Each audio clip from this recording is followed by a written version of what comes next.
বন্ধু, তা তোর বড় হয়ে ভবিষ্যৎ পরিকল্পনা কি? আমার ভাবা হয়ে গেছে, আমি বড় হয়ে কাপড় ব্লগ করব। তাই বলে বউ দিয়ে? আরে পাগল, ভালো টাকা। তাই বলে কটা টাকার জন্য তোর বউ তুই পরের লোকের দেখাবি? ওইটা আমার বউ পরের লোকে দেখে মজা নিচ্ছে, তাই বলে কি আমার বউ পরের লোকের যাচ্ছে? আমার বউ তো আমারই থেকে যাচ্ছে। পরের লোক তোর বউ দেখে কি মজা নিচ্ছে আর তুই সেটা বড় মুখ নিয়ে বলছিস? ওইটা তা পরের লোক দেখলে তার সমস্যা কি? দেখলে কি আমার বউ তাদের হয়ে যাচ্ছে নাকি? মনে করো একটা সুন্দর বড় সাজানো বাগান, সবাই ডেকে ডেকে চলে যাচ্ছে, কিন্তু ফুলটা কিন্তু কেউ সেরছে না, কিন্তু ফুলি যায় ফুলি থেকে যাচ্ছে।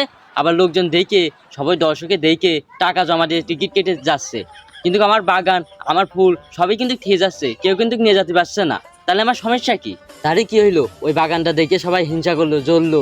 বিশ্বাস কর পাগল, ভালো টাকা, ভালো টাকা, বিশ্বাস কর বন্ধু, ভালো টাকা।